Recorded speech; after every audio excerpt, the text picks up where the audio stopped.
Okay, I want to make sure if everybody can see my screen. Yes. Great. Well, good evening, everybody, and thank you for joining us for a design subcommittee meeting of the Boston Civic Design Commission. Today's date is Tuesday, July 23rd, and this is session B of the BCDC Design Subcommittee. The Planning Department is continuing to host public meetings in a virtual setting for the health, safety, and accessibility of Boston residents. My name is Seth Reisman, Deputy Director of Design Review at the Planning Department. Before we proceed with the agenda, the open meeting law requires that I notify the public that this meeting is being recorded. Therefore, please be aware that the Commission staff is making an audio and video recording of this meeting. Please turn off your camera and microphone if you do not wish to be recorded. For the purposes of the record, the commissioners present this evening are Commissioner Easley, Commissioner Manfredi, Commissioner Morris, Commissioner Kotoridis, and Commissioner Ron. And we may be expecting Commissioner Solano to join us.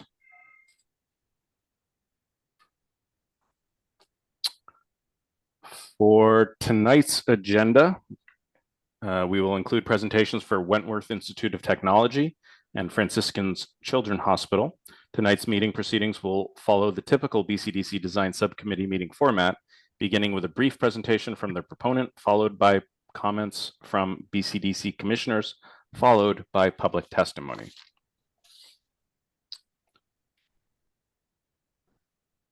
For Wentworth Institute of Technology, a proposed 10-year institutional master plan for Wentworth seeking Article 80D entitlement contemplates 6 proposed institutional projects on an approximately 31-acre site. This will be the second presentation of the proposed project to the Design Subcommittee, following an introduction at the June 27th, 2023 monthly meeting and a first Design Subcommittee on May 21st, 2024. Commissioners Easley, Kotoridis, Ron, and Solano were present at the most recent BCDC Design Subcommittee and recommended the proposed project for additional review. These commissioners should be prepared to deliver remarks at the start of deliberation. It is my understanding that there are no commissioners present who intend to recuse themselves from deliberations. Is this correct? Okay, thank you. A reminder to proponent teams that presentations will be limited to 15 minutes. I will give presenters a halftime warning. With that, I invite the proponent team to begin presenting whenever ready. And I believe everybody from the proponent team should be elevated and unable to mute themselves, although I did not see Brad Rogers on the list. He may be joining by phone. So my name is Gautam Sundaram, and hope everybody can see my screen. Okay. So Seth, is that okay if we get started? Please.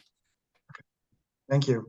As you know, we are here for our follow-up meeting for the institutional master plan for Wentworth. And I'd like to sort of go through the agenda for the conversation. We'd like to begin with sharing with you what we've heard from our last subcommittee meeting. And based on that feedback that we received, certain aspects have been added and clarified in additional detail that we will be sharing today. I'm sorry for interrupting. I just want to make sure that the commissioners can see the presentation because for some reason I cannot. Yes, I can see it. Yes. Okay. I might have to restart here, but please continue. Hopefully I will not mess everything up by doing so. Okay. Well, for any reason, if you all cannot see the screen, please let me know, as I can't see when I'm sharing my screen. So we wanted to begin with sharing with what the big ideas for the institutional master plan were and the big strategic drivers, share with you what the overall proposed plan is, juxtaposed against the existing conditions, highlight to you some of the key design drivers within the plan and certain focus areas as well. Following up from the last subcommittee meeting, also share with you on how the massing for these 6 different buildings have been driven based on urban design guidelines, but also how we're thinking about the open spaces and the massing in relationship to the context around. How we think about the open spaces from programming, activation are all going to be key parts of aspects of the presentation today.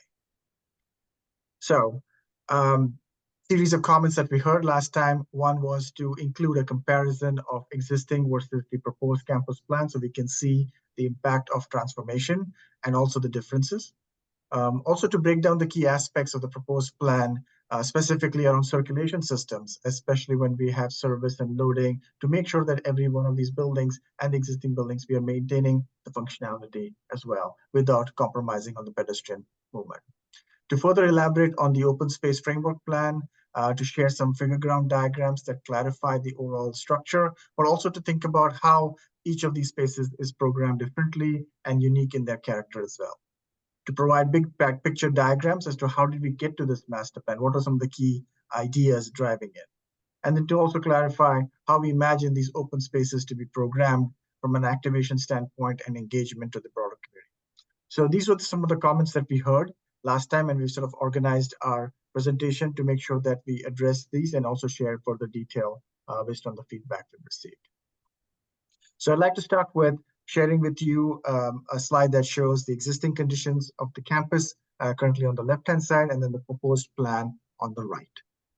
As you can see, significant transformations are around how we reimagine the campus itself to have much more open spaces, to really transform what has been called as the West parking lot into a series of open spaces that are framed by active uses of the ground floor, but also a series of diverse uses.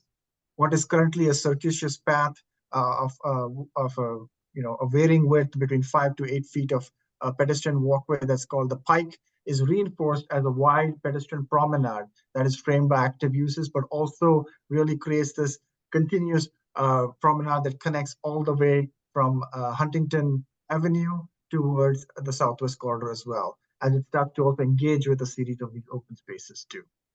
Highlighted in pink on the proposed plan are the proposed 6 new buildings, and they're all framed around a series of open spaces. And I'll walk you through what are all of these land uses and proposed within each of these buildings themselves. But significant changes around thinking about each of these new open spaces that you see as really as an open space framework that connects you all the way from the fence towards the southwest corridor, and then anchoring each of them around these active spaces.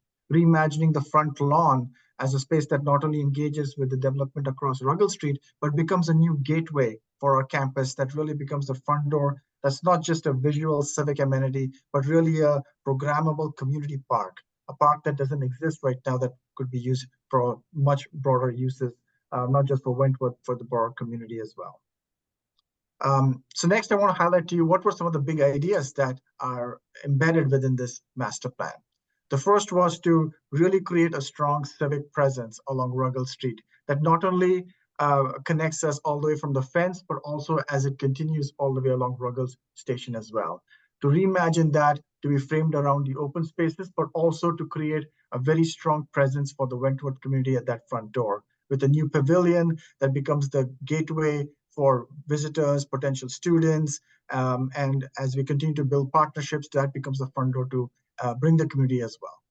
The second was the idea of creating an open space framework, an open space framework that not only connects you through a series of framed open spaces from the fence, the Evansway Park, the new reimagined open space at Huntington Avenue, but then a series of these open spaces that we've called as the Grove, the Quad, and then also the Stage as they connect all the way out to the southwest corridor. And we feel that that is a very bold idea of really creating these open spaces that are connected as part of a much bigger framework itself. Also, they connect all of the colleges of the Fenway as well, so it starts to really make it part of the broader colleges of the Fenway community. The third idea was to really blur the boundaries of Wentworth and to engage the community and make it very inclusive of how we engage the community itself. And a key part of doing that is to reimagine the streetscape.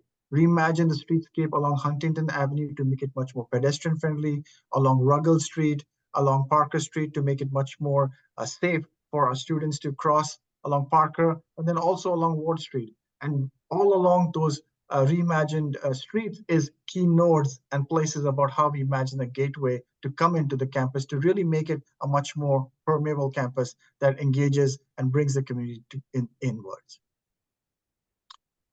So with those three as the big ideas, I want to share with you this figure ground diagram that further clarifies some of the key important axes of the master plan. One is this very important axis that we've called as the formal axis, the Wentworth axis, that connects you all the way from Ruggles. This is always seen as the main entrance into the campus. But one key major transformation that we are doing through this master plan is that as you enter the campus through a new pavilion, you'll be able to come all the way through into the heart of the campus, into the quad. This is a connection that is not possible right now, and it's also an inaccessible connection. So it was very important for us to truly make this access as a connectivity access to. The second, as I highlighted earlier, is to completely reimagine what has been called the Pike into a wide pedestrian promenade that connects you all the way from Evansway Park into a series of framed active uses on either side, but also a very pleasant experience with a series of moments to pause. It's not just about moving pedestrians through this, but it's really about intentionally creating places to pause, to engage, to socialize, and many other aspects too. And we'll show you some renderings of that too. And as we stay on the same figure ground diagram, is thinking about how we reimagine many of these open spaces. The quad currently exists, but we want to reactivate and reimagine that quad as a place that is of celebration, that is a place where we can have Wentworth graduation and many other community events as well. The Grove, which is framed by residential buildings and an academic building, and also the Treehouse, is seen as more as an informal study space, a place of respite or a place of quiet with under a grove of trees to really make it a much more intimate space. And then finally, looking at also the stage, which has been possible by creating this new open space by replacing the annex buildings with two new academic buildings. But that stage is seen as an academic outdoor space where you can see outdoor classrooms and really places of performance and display. And then also the commons, which is the front lawn, is to be seen as a space of social gatherings. You can imagine programming opportunities as well here for the community, and also as it engages with the Greek Orthodox Church in the way we reimagine the programming too. We've also intentionally engaged a series of community gardens as a way to bring in the residents and neighborhood on the east side as part of the campus and really make that a series of different scaled, but also very unique in its own character as a way of how you imagine the programming. So that was the intentionality about how we think about the scale of the spaces and also how we imagine them to be programmed in very unique and different ways. And a key part of this is how do you experience these open spaces? So reimagining circulation patterns that are not just about straight lines that connect doors, but we believe that a campus is really enriched by a series of moments. The moments where you enter the buildings, the places which are those inside-outside relationships, and how do we really imagine this to be part of a much broader pedestrian network itself, and to really enhance that experience through creating those smaller moments of engagement and meeting your friends and your colleagues, having a coffee under a shaded grove tree, or actually seeing an event of students in the bigger quad or in the stage itself. So really embedding the circulation pattern as a way of activation too has been a key part of it. So staying on the circulation patterns itself, we had a lot of questions on how does the service and loading work for some of these buildings, given that we're trying to pedestrianize so much of the existing campus itself. What we've tried to do intentionally is to organize them around a series of service courts. So we have a service court over here where I'm highlighting with my cursor that would serve the residential building, but then also we have a parking level below.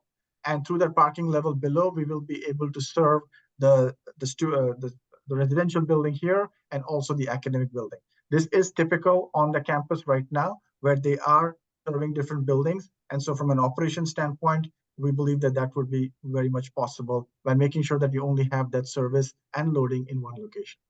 Similarly, we also have one service and loading location over here along coming off of Annunciation Road, and then through the basement below, which is one level of parking below the green space, we will also serve the academic building over here. In addition, we have the Ward Street Service Court that serves the BD Hall. Those will continue to stay in function. And similarly, we also have one service court coming off of Parker Street that serve Dobbs Hall as well. So really organizing service and loading through a series of service courts that really minimize the amount of circulation that would make sure that our campus stays pedestrian friendly as much as possible. We've also worked with the MWRA as they're looking at their overall expansion too, that they no longer will be servicing from a loading standpoint through our campus to the West Hall parking lot, but will be coming off of Ward Street itself to meet their loading needs. And that has been coordinated with them and how that would work. So this really starts to now make all of these open spaces, the pedestrian promenade, an extremely pedestrian-only type of an environment itself. And please note that you're a little over halfway. Yes, thank you. And then from a service and loading standpoint, just to highlight to you where we see the points of access and entry for these underground parking levels, we have an access in from Huntington Avenue. We'll continue to have a visitor-only access off of Ruggles Street where there's an existing curb cut. And we believe by having the Huntington Avenue access, this will reduce the traffic off of this existing curb cut to nearly 80 to 90% itself. In addition, we will have the service and loading access off of Annunciation Road, so that way we are not having those along Parker Street. So those are some of the circulation patterns. From a land use standpoint, really reinforcing the idea that each of these open spaces are also seen as a series of communities with diverse uses of residential, and bringing them to be part of the core campus, academic and student life, and then in addition, other academic needs. So really thinking of them to be a series of communities around those open spaces that really make them very unique and anchor them as nodes themselves. Here is the overall massing, and you see this in relationship to the overall open space framework, looking at it from Huntington Avenue going all the way. And so here you can see the juxtaposition of each of these open spaces in relationship to the massing too.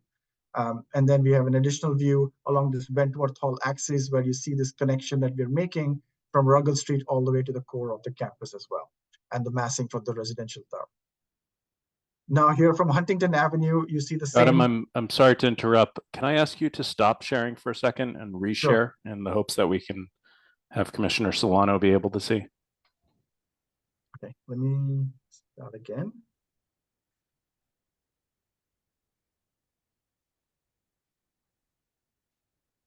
Can you see my screen again? I believe most of us can. Strange, I'm not sure why you're not able to see it. Okay. Laura, are you able to see it yet?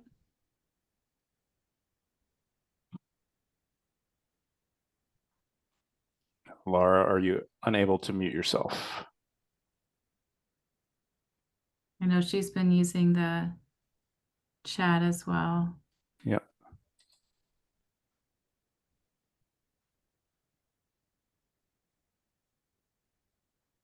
Okay, I guess team, please continue. Okay. And so from a massing standpoint along Huntington Avenue to really reinforce how we maintain the street wall, the street edge with active uses as well. And then also from a massing standpoint, we've stepped back the buildings to make sure that we exceed the Avenue of the Arts guidelines, and we will be casting no shadow on the Emerald Necklace at all during any point of the year as well. And this is the new Baker Hall replacement as well, which is imagined as a residential building with an anchor at Huntington Avenue along the corner over here. So those are how the massing has related, how we've developed the massing as we define them around each of these open spaces and communities, but then also showing you as an overall elevation in context to the surrounding environment and buildings along here. You can see our treehouse building and our proposed what we call as the West Tower. It's below the height of the treehouse and also in defined in Huntington development too. And then here you also see in relationship to the Charles Bank and other existing buildings around us. And so we want to show you the height of these buildings in relationship to the surrounding context.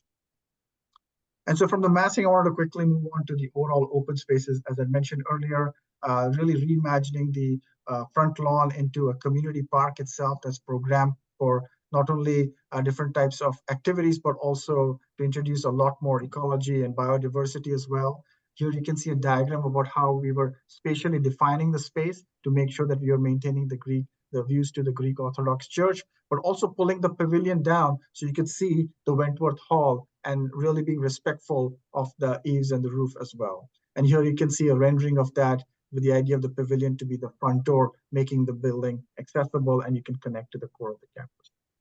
The second space is the Grove that's framed by a residential building on two sides, on the north and south, and the academic buildings with very strong relationships at the ground floor. And so you can see here in this diagram that we imagine the space to be framed by lobbies, co-working spaces, maker spaces, and then really reimagining the space itself to be a place much quieter in nature and under a grove of trees. And that's why we felt this would be a greater space for, and we call that the grove, as a social space. And a 2-minute warning. Okay. Here you can see the promenade, then activating that through a series of different types of experiences and planters and places to pause and sit. You can see the quad as seen as reimagined as a much larger outdoor theater and a gathering space, again framed by active uses now all along the ground floor, something that we don't have today, but this will really help energize the space and build stronger inside-outside relationships. And then continuing on to the new open space by the replacement of annex by these two new buildings, what we call as the stage, to really see that to be a place that brings outdoor learning as well. And then also Parker Street as a pedestrian tabled plaza itself that makes it much more friendly and safe for our students as they cut across. And so here, just sort of stepping back to show you the massing of the overall campus. So significant transformations around really bringing our students to the core of the campus, and it's a very intentional experience that we want to make sure that they have as part of that core campus, as you can see that in the orange, but then really reimagining the ground floors to be these active co-working spaces and active spaces that really help not only activate the open spaces, but also as a way to energize the entire campus as a very active ground plane too. How did we do on time, Seth? Just made it. Just made it, okay. The little dispensation for technical difficulties at the same time. Yes, that was helpful for me to catch my breath. But I know we shared a lot of information in response to many of the questions that have been addressed, and look forward to your feedback. Got him. We've just been able to get Laura Solano on, and she's logged on with her phone.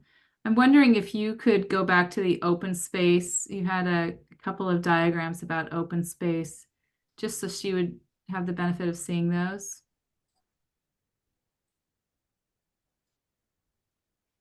So can I just quickly click through the sequence? This is what you had in mind, right, Linda? Yes, this is great. Okay.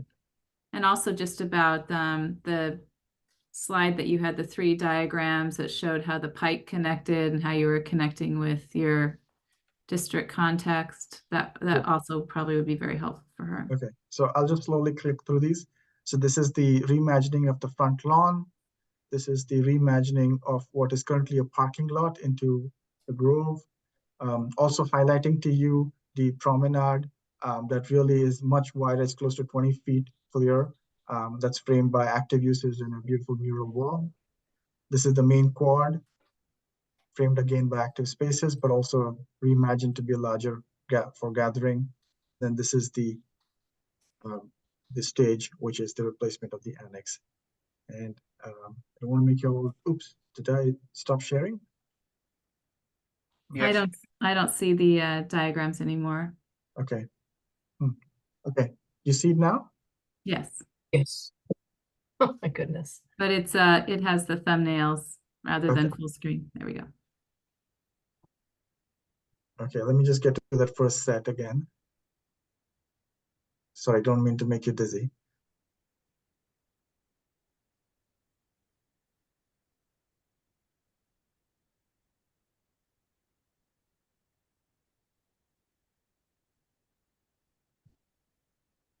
Okay. Three big ideas. This one, yeah, this one I think would be helpful for Laura. Okay, so 3 big ideas driving our master plan. One is reimagining our civic presence by reimagining this along Ruggles Street. The open space framework that connects from the fens, but also the colleges of Fenway around a series of framed courtyards that takes you all the way to the southwest corridor. And then blurring the lines of the campus boundary itself to engage the community and really reimagining the streetscape and making them much more pedestrian friendly and many other aspects that really stitch the neighborhood together.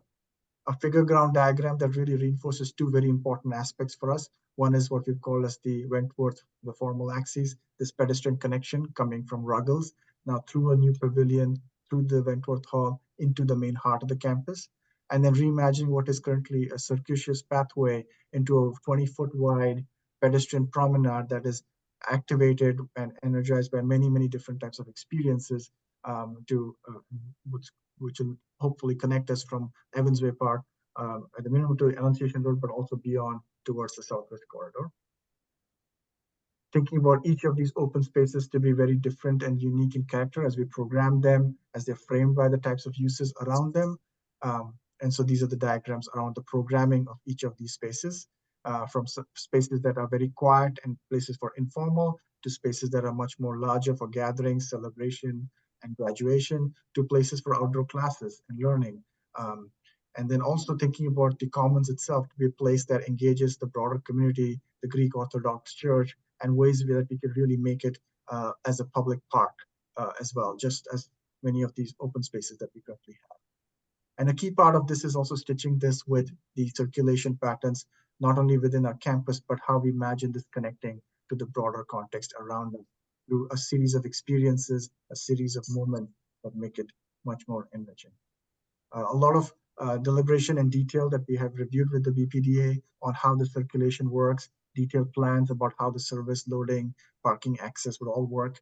But this is at a high level showing you how we've organized the service courts and to also serve some of these buildings through the basement of the parking, especially over here and over here, to make sure that there is no vehicular traffic that would be causing any disruption with the pedestrian.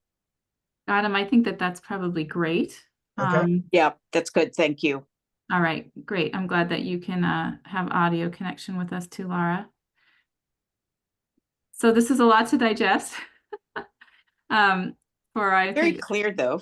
all of the commissioners, the diagrams were incredibly helpful, and thank you so much for color coding the proposed buildings. I think that that was something we were struggling with at the last subcommittee meeting, and so that's really helpful. Commissioners, particularly those who were at the last meeting, if you have a comment, feel free to raise your hand.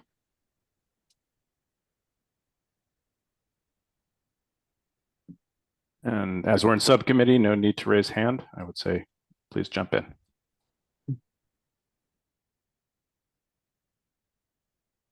Bill, do you want to unmute yourself? My problem. Can you move? Can you put up, Gutham, the pedestrian circulation diagram that you've been showing us? There. What happened? You know, there's a lot to like about this. The clarity of the featured open spaces, certainly, both on Ruggles Street and back on, I guess it's Ward Street. The one thing that I have struggled with both before and now again is the connection between the Ruggles Street side of the campus and I'll call it the west side. I don't know if it's southwest side of the campus. And it's caused by the disconnect is caused by the loading area right there around the power plant behind the fire station. And likewise on Parker Street, just to the right there. Those are the two kind of blockages that I don't understand when, in fact, those, I understand how from Ruggles Street you come up and through the building and out the back side. And I don't know how powerful that connection is. And you might share that with me. But is there any way, particularly behind the fire station by the power plant, to have a more major celebrated connection through there? And I say that because I'm also, I'd also like you to address the question at 500 Huntington Avenue, the connection between, and I realize it's not part of this master plan, but it is part of the land that you own, and why we can't have a pedestrian connection from there down Museum Road back towards the Fens. So those are two very different questions. Let's start with the first one, Sure. which is the area behind the fire station, the power plant. Yes. And it's a very good question because this has been a big part of our focus and discussions with the BPDS staff too. So I one see, I major, did not know that. okay, no, so very astute observation. So one thing that we have done is we have moved by having the access of Huntington Avenue, is having the service and the loading access coming off of Huntington Avenue, which will be a right in. And so that comes off as part of this architecture overall massing, and that'll be part and go down to the lower level over here. What that enables us to do is that we no longer need to have this service, this road to function as a service and loading. This area would now completely be changed in function because it will be purely for our visitors, prospective parents that will be coming into this parking lot. And we feel that having that significant entrance off of this major, amazing intersection is very helpful. And so the nature of the circulation has completely changed now. So we will not have service trucks and loading that will come down here because all of that function will have there. So from a pedestrian connectivity standpoint, we can truly make that as a stronger pedestrian connection that you could now just walk down and come into the core of the campus. I do apologize for this, that what we should have done is really highlight that pedestrian connection in the illustrative plan to show that we are making that strong pedestrian connection by reorganizing the circulation patterns. So that's as far as, to your first question.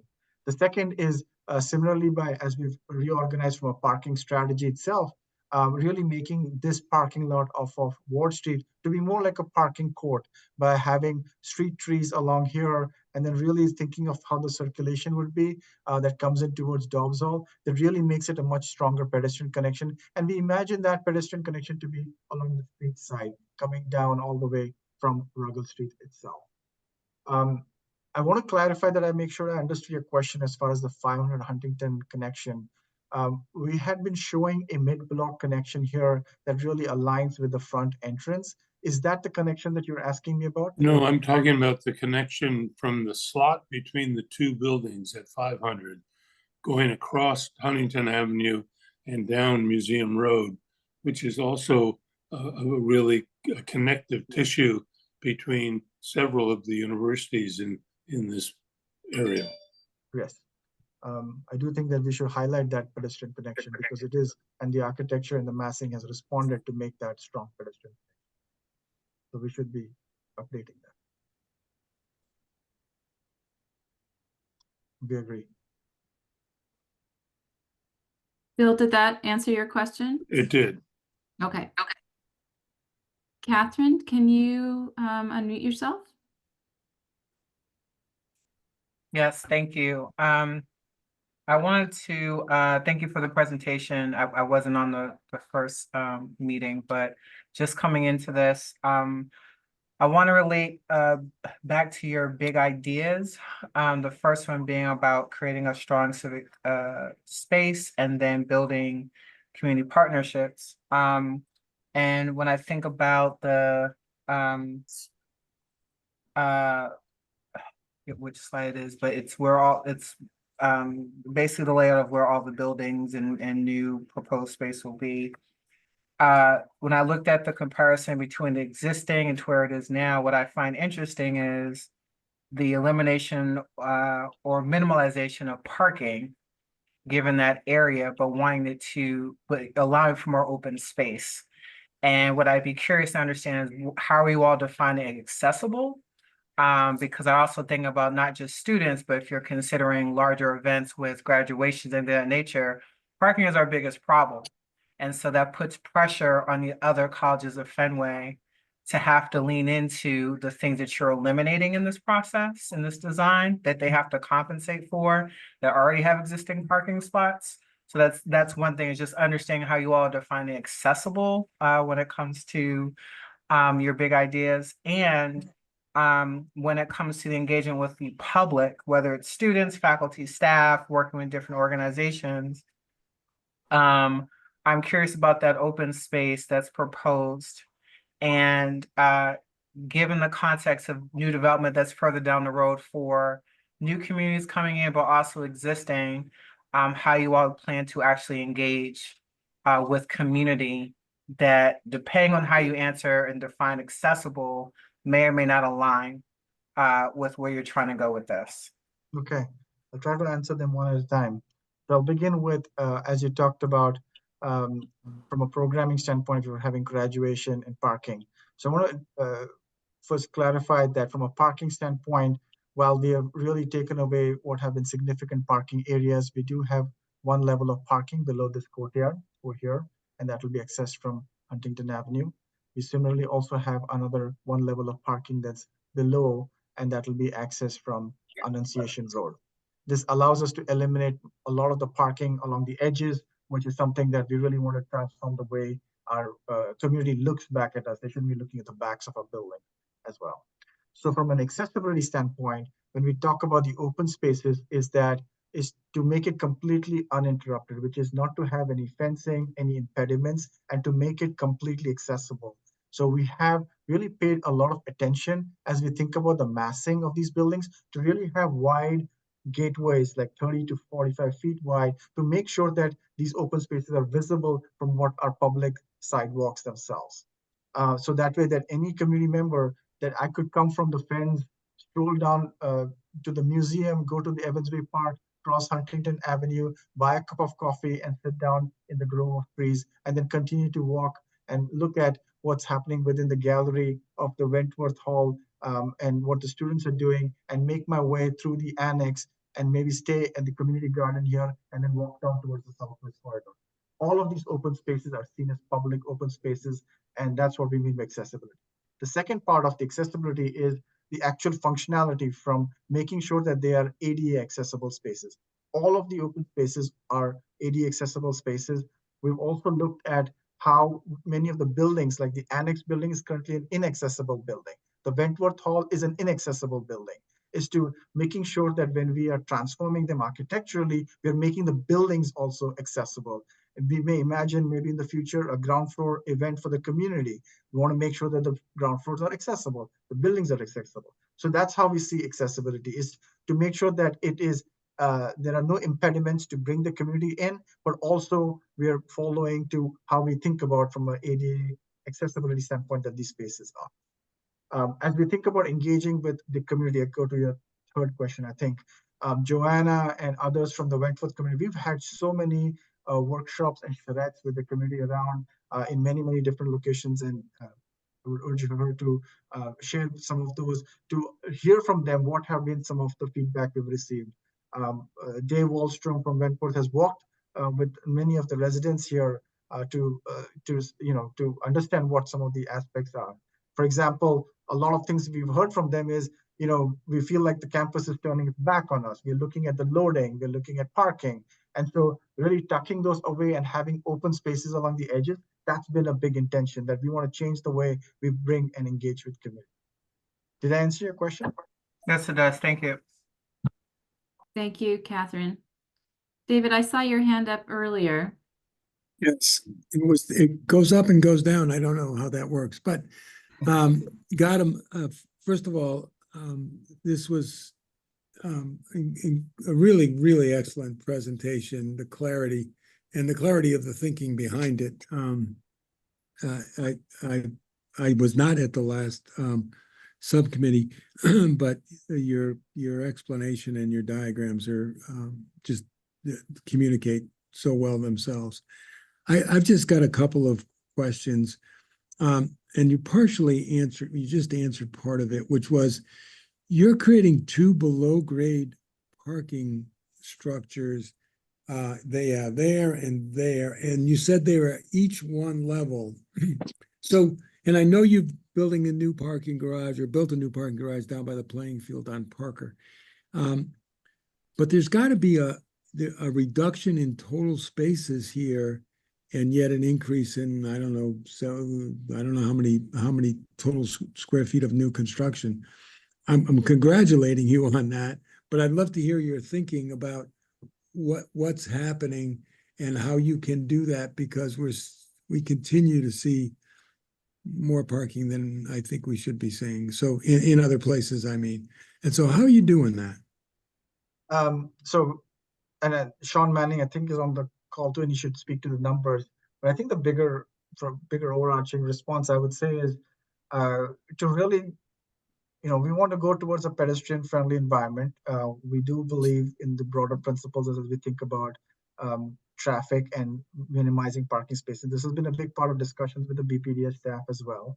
And so to really be maintaining the parking numbers that we currently have, even though we are adding so much more of development, but we also believe by bringing residences and students closer to the campus and other aspects too, is one that Wentworth is committed to by staying at that number despite increasing the amount of buildable area and potential growth as well.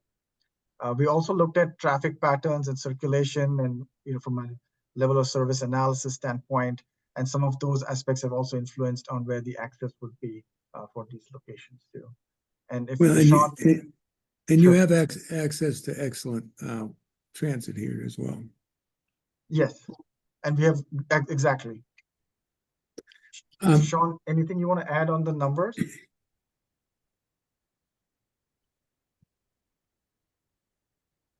Well, I'm good.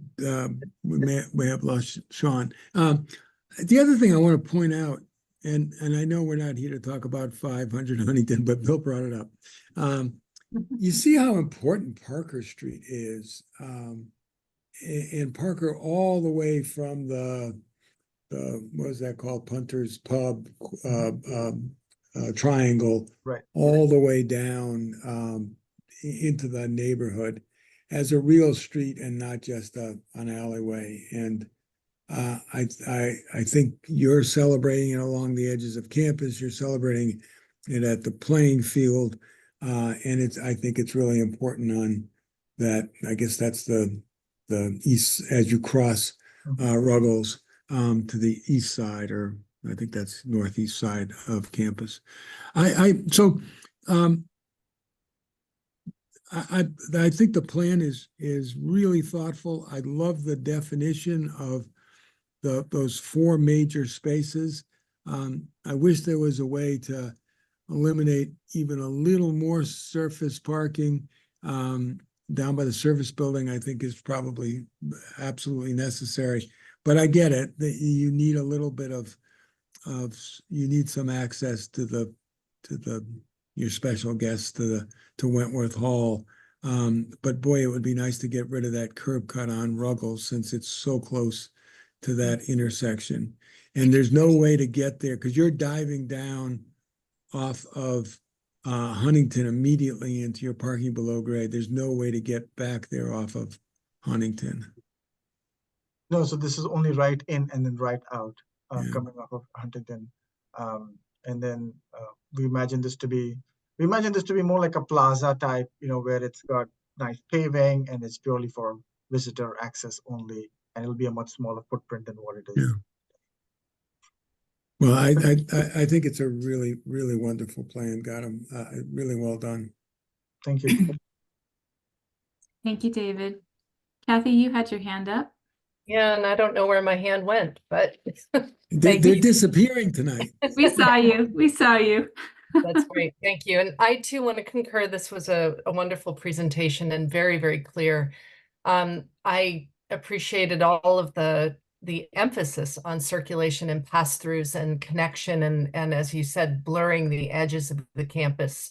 I think that was a very appropriate description.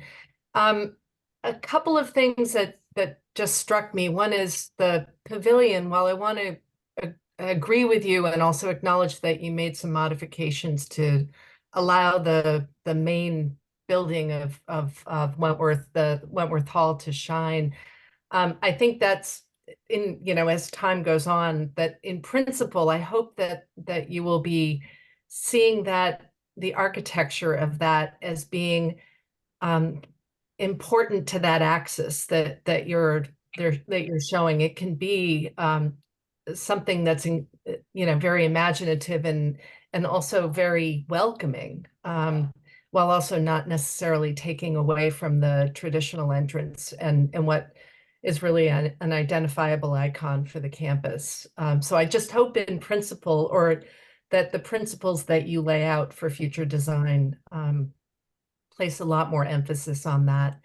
And then I wondered if you could speak a little bit more to the Annunciation Road entrance. I see the transformation there of more park space and green space that's welcoming someone into the campus, particularly that face, because it is so different from the other edges of the campus that you are once you are leaving campus, moving toward the Southwest Corridor, you're facing the public housing development. And I guess I'm wondering how you see, I see the circulation that moves up to Ruggles, but if you did cut across and enter the public housing development, is it clear, and how has the community there reacted to the mobility and the circulation into and through their campus, so to speak, their space?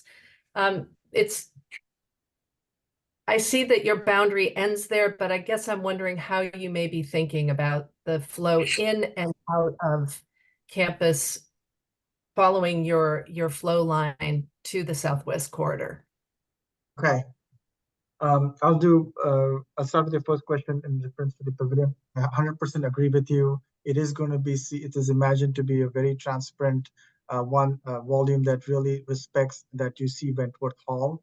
I also have to respect my boundary as a master planner and not just keep driving, because I know at some point there will be architects involved and I want to make sure that there is freedom. But from a principal standpoint, absolutely those intentionalities will be laid out. On the second part, let's first look at what the condition today is.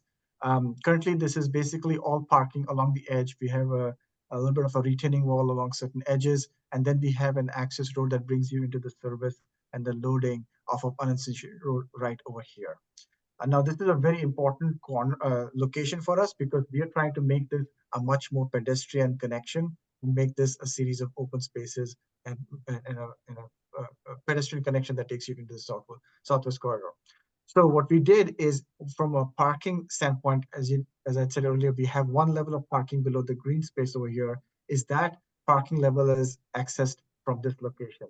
So you would come in off Ruggles Street, and then you would basically drive down to the lower level below this new academic building and get to the lower level. Thereby, we have no more parking and circulation on this location, and that becomes purely as a pedestrian connection. We are proposing, landscape and other surface improvements that really make this condition all the way out towards the street side. We've had many community meetings. We've been very, very appreciative of the idea of opening up to the public housing and engaging them. Also appreciative of the idea of creating this garden space as, that threshold before you just open up into a much larger space. So all positive, and the sustainability aspects of it also were very much appreciated. How it starts to make a pedestrian connection through, I think, is one that is part of a much bigger discussion that we would need to have. We've also identified locations where this could happen. So as you come up over here, you can basically, there is a pedestrian connection that would allow you to make all the way out towards the Southwest Corridor and the green space along there. So there are continuous ways that a person could actually move through. There's no fencing or anything that a person could actually make its way to the Southwest Corridor. Could we make it much more pleasant beyond our boundary? Absolutely. But I think it could be a much broader conversation with the right stakeholders. Yeah. Great. Thank you.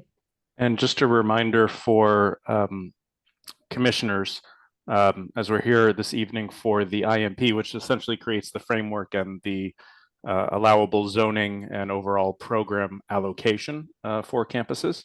And each of these buildings with their accompanying improvements on open space would need to come back for an 80B or E approval, depending on the project. Thanks, Seth, and thank you, Kathy. Just a quick note for people that might be logging on for the next meeting. We got started a little late, so if it works, Seth, for you, maybe we can give this proponent team another 10-ish minutes or so. Seems like we're coming up with some good questions.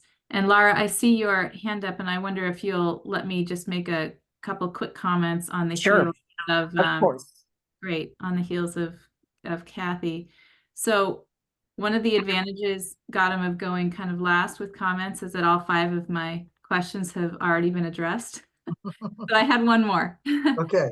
And it is on the heels of Kathy. And that is that one thing we haven't talked a lot about is kind of some of the historic resources that you have on this campus. And I appreciate Kathy for raising Wentworth Hall. And I wonder if you can also take us through some of the other buildings, if my eyes are reading it right, Kingman, Wilson, some others that you're deciding to remove in favor of this master plan. Just help us to understand, Sure. you know, which ones have historic merit and what's kind of the position of this team and the university about it.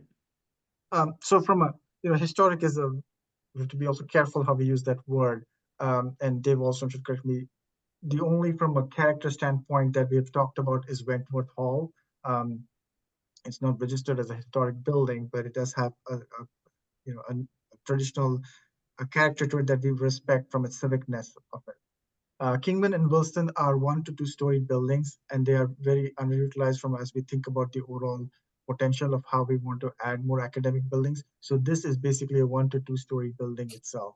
So hence it was considered as one as a replacement site.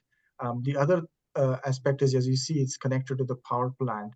So when we added a new academic building, we imagine that to be very similar in functionality and nature, like the CEI's building with active uses on the ground floor. But by what we've done is we've disconnected it from the power plant. So while we have this amazing new pedestrian promenade along the south, we also have a new pedestrian connection that will take you all the way towards the north. And there's a pedestrian walkway even between Watson and the CEI's building. So it's really about making the campus much more permeable and then going all the way out towards this green space as well.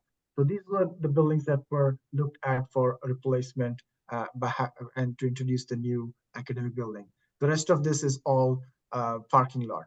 In addition, Edwards and Rogers, which is a building that is another one that is inaccessible, and one that we have looked to replace with what will be a new residential tower with active uses on the ground floor.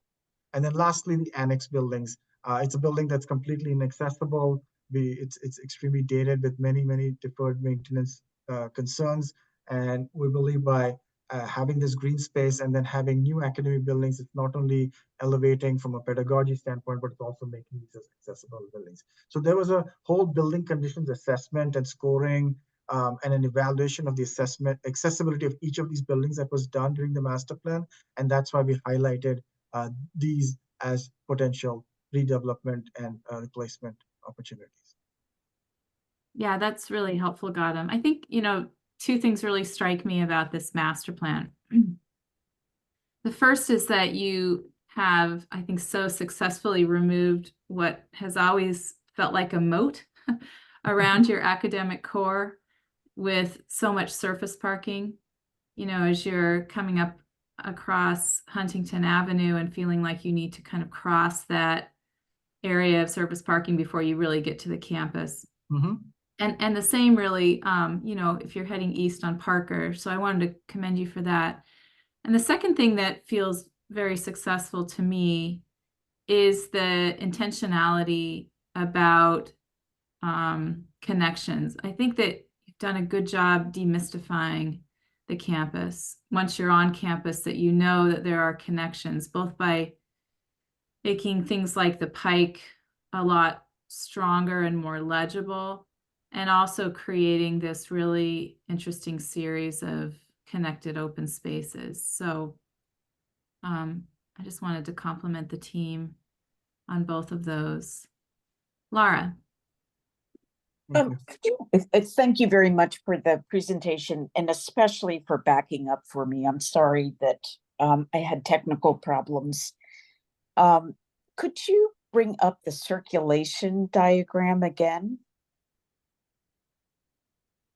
And I should preface everything I'm going to say by your presentation was so clear that it invites discussion, right? If we can't tell what's going on, then you can't get deep into it. So when I look at this pedestrian circulation diagram, I'm not sure that I understand the hierarchy of these spaces, and I of the circulation. And I understand that, you know, the thicker pieces are really sort of places of exchange. But, you know, I really wonder, do you need to emphasize passage through those parking areas on the sides of Wentworth Hall? Like, is that really some place that you want people to have access to? Because when I think about circulation in a campus, right, you have the opportunity to really guide people to where you want them to be, what you want them to experience. And I just don't think that I would encourage people to go through any of that. This also relates to the green spaces in the sense that, you know, one of the things that Wentworth has is it does have honorific landscapes, right? Landscapes that were, you know, defining as much as the buildings were defining. And I so appreciate that you've gotten rid of, you know, parking, which is an incremental problem for every campus, and reverted those back to open space. But I wonder whether or not all of the spaces, particularly around Wentworth Hall, really need to have extreme makeovers.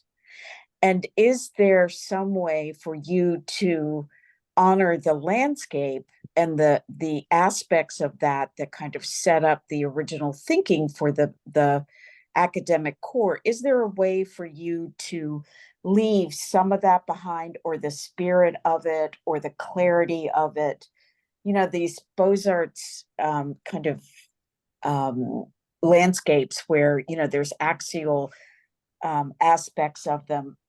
You know, some of them are appropriate and some of them are not. And so I guess the request is for you to evaluate front and back of Wentworth and to see whether or not there's some pieces that you want to leave behind. But it also gets to this question of how much do you have to provide, you know, heavy circulation into all those spaces? In other words, what's landscape and what's for movement? And it's okay to cross, you know, to have people cross them, but how much do they need to cross? And how much do you have to chop up the landscape in order for people to feel like they have choices in circulation? So I have other things to say, but why don't we talk about those two first? And I appreciate that feedback too.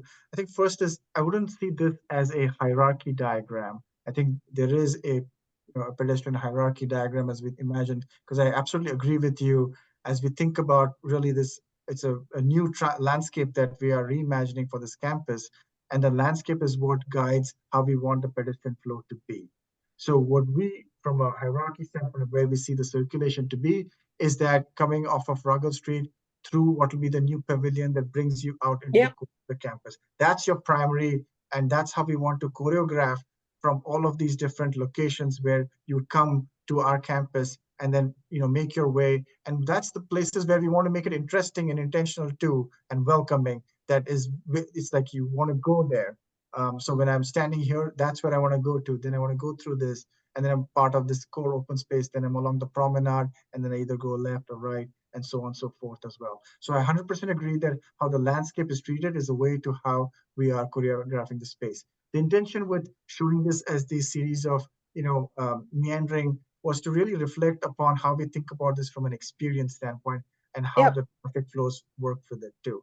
I absolutely respect that this is not a hierarchy diagram. Our hierarchy structure is very clear along Ruggles, and along this wide pedestrian promenade with secondary pathways along here, and then this as the main axis coming in.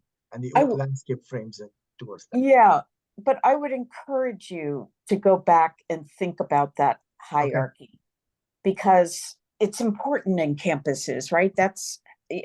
You don't want a free for all, right? You really, as you said, you've been very intentional about setting up these, sort of compression and then release, and also guiding people and thinking about what they're seeing ahead of them, right? Because you experience the landscape around you, but landscape is funny because you also experience it beyond you, right? It becomes part of the scenery, and it's kind of endless in a way, boundless, or can be.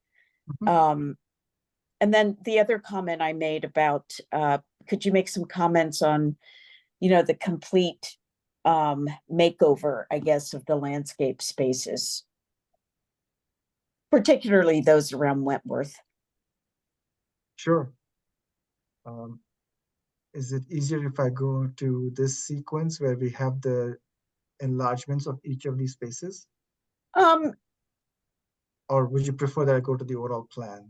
I think the overall plan, because I think the overall plan, it tries to get at, right, there's plenty of time for design, right? But right now you're just thinking about, okay, what's going to be new? What are we getting rid of? What characteristics and aspects need to stay or should stay? What should we honor? And, that's a hard question in landscape. But at the same time, there are places like Wellesley and MIT and Harvard that have these honorific spaces that over time people think of. They like alumni and visitors carry those images and experiences of that landscape with them. Okay. Harvard Yard became a mess over the years, but people still felt like it was, an honorable place, and then it had to be completely redone, so it didn't look like it was completely redone. So that's one thing. The other is, you talk a lot about the is North up?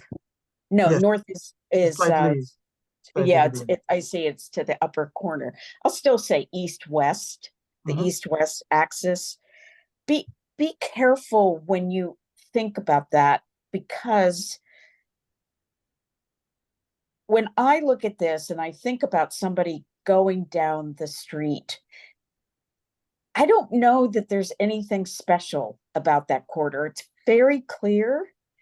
It's, that you can, move through there quickly. But I would think about whether or not all the buildings need to be lined up in the same space, or the sidewalks all the same. I don't know what those answers are, but I think the way that you talk about that as an important orientation and access through the campus, I think that needs more study, and that you need to think about what it's like on the ground and how the buildings feel against that space. Is it a landscape space, or is it a building space that has landscape? So that's one other thing. And then the last thing I'll say is, it's so great to have these new landscapes to be able to really make them of their era, right? You are being able to introduce sustainability and, comfort, and, the way that people socialize. You're able to support all of that by these new spaces, which is terrific. Just be careful about how the character of each of them is. When I saw the perspectives, there's not a lot of difference in terms of the landscape experience itself. And can you make those landscapes so that they are orienting, right? You go to this courtyard and oh, remember that big beach in there, or whatever it is, but making each of those memorable and not just a bead on a string, right? Yes, they are that, but they are also individualized like buildings are. So I think that's it. But thank you. And again, it's because things are so clear that, I think all of us can kind of dive in here and ask questions. So thank you for that. No, thank you for feedback and making each of them memorable and not a beat on a string. I love that, Laura. So just very quickly, I know we're on our presentation too. On the honorific side of the spaces, we had this amazing engagement with the full community. Wentworth through a series of surveys and interactive exercises. What has been a traditional sort of, that connection, memorable connection, as you talked about, was this front lawn. While it may not have served as this programmable active space, but there was a relationship about keeping that purity of that front lawn and how Wentworth Hall really has this presence on it. The second was this quad. It was highlighted as the heart of the campus. All the students said that's the heart of the campus. The question is, how do you get to the heart of the campus and making it much more accessible? These were the key spaces that were really highlighted, that were these precious, treasured spaces. How do we now build upon that? And then that led to this bigger idea as well. Students went all the way out to map out Evans Way as part of their campus experience, which is amazing because they don't care about campus boundaries. And that's how it should be, is that fluidity of movement and experiencing those. So those were the really things that we've really made sure that we are celebrating and bringing forth. I appreciate your comments about the East-West and making sure that there is an intentionality as we think about that ground plane experience. Just given spirit of time, we can't get to those details, but that is a key part of how we think about those experiences. And one thing I would say is that Wentworth's really made significant commitments, but also engagement with working with our neighbors while we have these squiggly property lines, is how do we really reimagine the public improvements to be uninterrupted for these amazing connections and moments of pause as well. So really working with the neighborhood and surrounding stakeholders has been key to making that happen. And then the third is sort of, I think this is just a matter of getting to the next scale, is how do we really make these spaces more memorable and experience them, and it's a way of choreographing the experience and circulation too. Aspect that we'd love to further get into as part of the next phase of the project as we get into more detailed design. But I appreciate all of your feedback. Thank you very much. Thank you. Thank you. Thank you, Laura, and thank you, Gautam. I'm conscious of time, and I know we've got our next proponent team in the wings.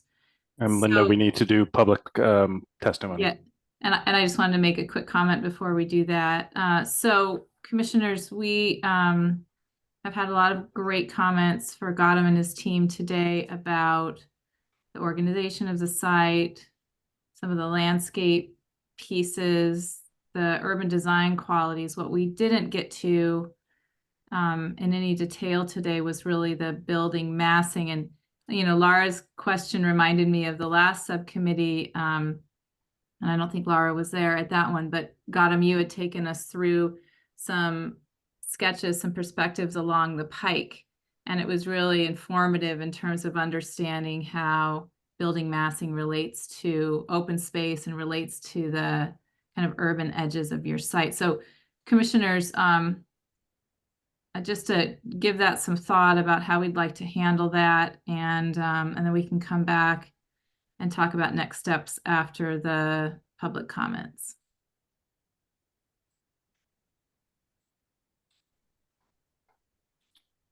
Okay, so at this time, we'd like to invite any members of the public in attendance who may wish to contribute public testimony to raise your digital hand, and staff will call on you. If you are calling in by phone, press the number 9 on your dial pad to activate the raise hand function, and dial 6 to unmute yourself. Please state your name and any relevant project affiliation information. Please keep your comments to 2 minutes. And I do want to note that we received a letter earlier today from Allison Bultinas, who I see is with us tonight. Allison, because of the time we received the letter, we have not yet had a chance to send it out to the commissioner. So if you would prefer to give public testimony tonight instead of your letter, happy to do so, or we can send out your letter. I see your hand is raised, so I will ask you to unmute.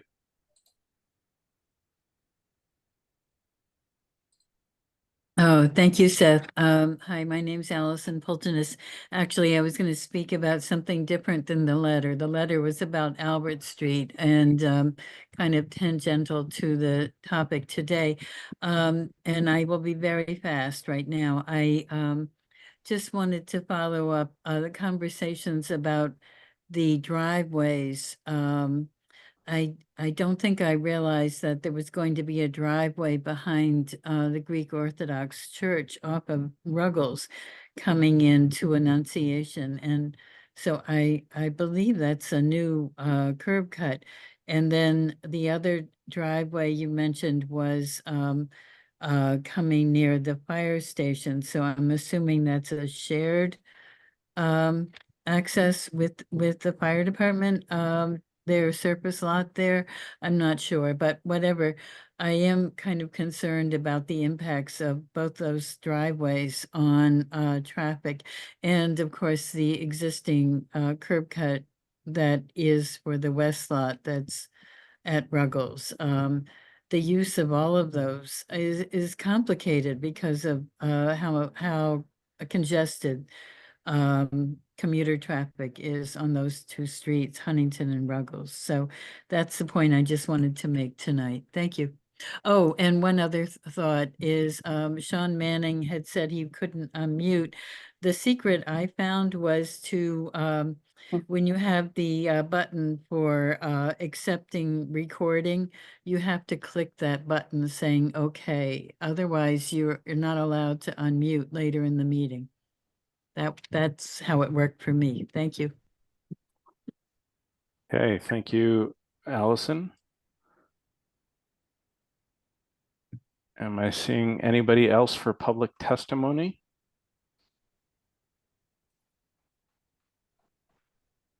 Okay, I am not seeing any other hands, so that will conclude public testimony, and commissioners or proponent. Thank you, Seth. And thank you, Allison, for that tech help. That's really good to know. All right, so commissioners, just coming back to that earlier question to you, because we didn't get to see a lot of the massing in today's presentation, how would you like to proceed?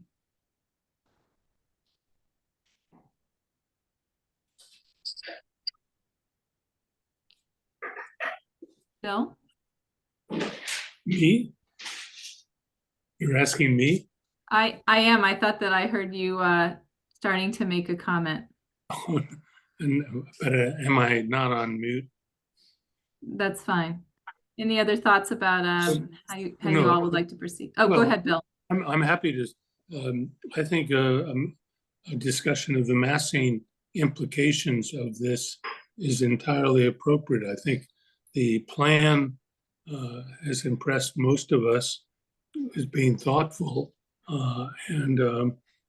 So, of course, the master plan also needs to understand massing. So seems to me maybe the next meeting would be appropriate to do that and then send it on to commission. Thanks, Bill. Do the commissioners think that that is something that could be addressed at a full commission meeting? Asking because it was in the presentation tonight, and I just know we didn't have time to get there. Yeah, I think it was Gautam and team did an amazing job getting us through all of that information. I think it was just a lot for us to get to today. David? Well, I would certainly, I agree with Bill. I'm going to go back to, I guess it doesn't make any sense to split this up, to Bill's point. How can you approve or send to full commission the IMP without having reviewed the massing? And so I think I agree with Bill that there would be one more subcommittee dedicated fully to massing, and then we can send both parts to full commission. Thanks, David. Yeah, I think that the original thought after the last subcommittee is that we would have two more subcommittees, one focused on kind of the urban design and framework and one on massing. And yeah. Gautam, I appreciate your heroic effort to try to get us to get both in today in our hour. And I think what we're saying is we'd love to see it one more time in subcommittee, and we'll focus on massing there. All right, unless any other commissioners disagree, I think that would be our suggestion, Seth. Linda, focus on massing, but also have some of the other aspects addressed, Yeah, or some at of least the clarified. questions. Yeah, thank you, Laura. Great idea. All right. Got him. Thank you so much for a great presentation. Yeah, Thank you. thank you very much. It was Look very forward to well. seeing you. Bye. So long, Adam. Bye. So long. Okay, thank you, everybody.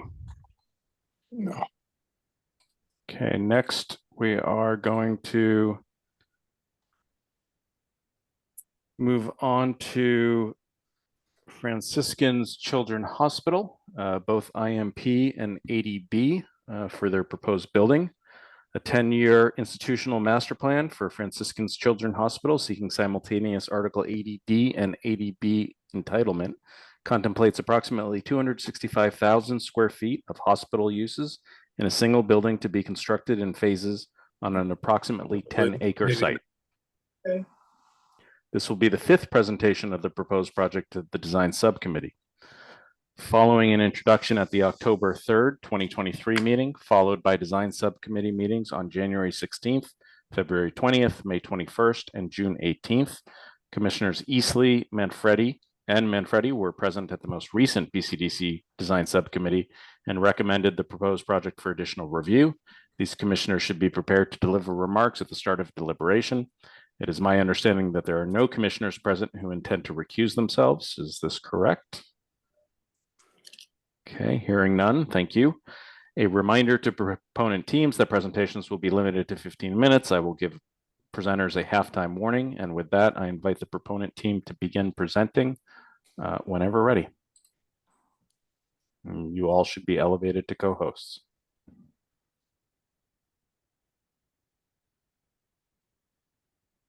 Thank you, Seth, and thank you for Commission for taking the time to review this evening.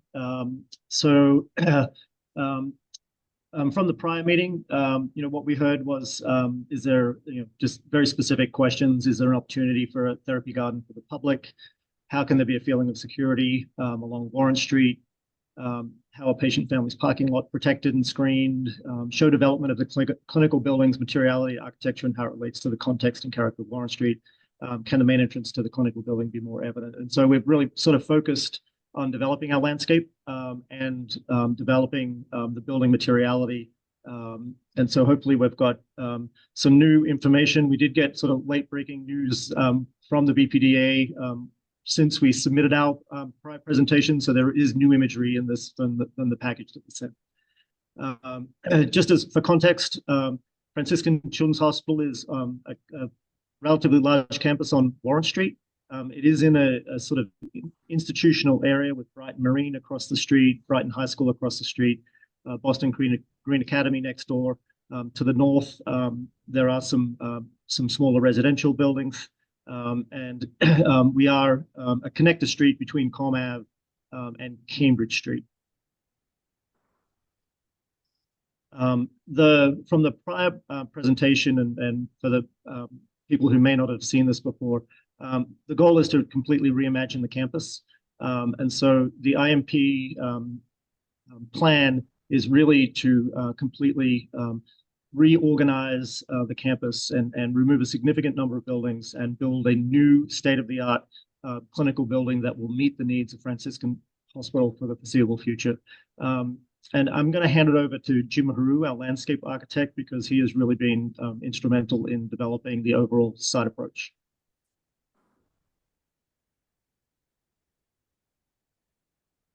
Jimmy, are you there? How about now?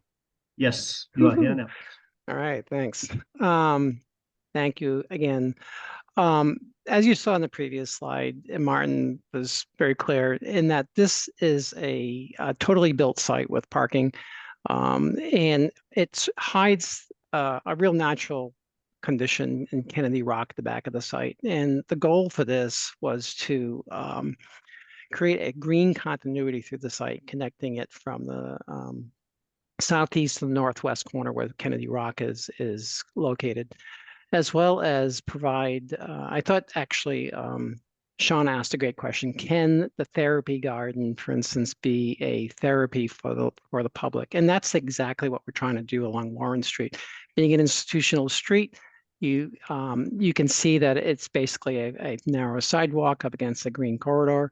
We're trying to create a much more meandering type of situation that can not only heal the patient, but heal the landscape, as well as heal the public's mind as they walk down this institutional connector street. So by taking the geologic and vegetation aspect through the site, we're going to address both the vegetation, the geology, and the hydrology of the site by taking a green infrastructure and treating it at the street and in a 30-foot buffer from Warren Street to the site itself. There was a question about how are we protecting the public and separating the institutional. We're going to be doing that by removing the metal fence, creating a stone wall that's familiar to people. It'll hide the cars and simultaneously give people an opportunity to pause along the way and enjoy this linear art walk basically from Kennedy Day School to the clinical building. And crossing thresholds such as this, where it's going to pick up people crossing Warren Street, where all the crossing for pedestrians will be at sidewalk level, including the one crossing Warren Street itself, which will be this intersection. And we're inviting the public into the edges of the campus, for instance, into the rain garden and through here, which is the terminus of that meandering path. That too will have sculpture as well and create clean thresholds into the site. Along that separated parking from the main public passageway, the public realm, we're going to have some sculpture. We're looking at even misting sculpture for summers such as this one. Next one. And at night, we'll have it maintain 1 foot candle through the whole space to give it with very low vegetation to help mitigate that runoff, as I mentioned. And then this, as we get as we move toward full committee in the fall, we will be putting much more realistic touch to this. So you can see the separation between the cars and the public realm, seating along the way, sculpture, bike passages, a wide realm for the sidewalk. And you can actually look off to the right to the opposite side of the street and how narrow that the passageway is over there. The next one. This is an important diagram, and it shows the separation of the staff and delivery vehicles to the periphery of the site. The hospital users with the solid cyan lines for the core of the site.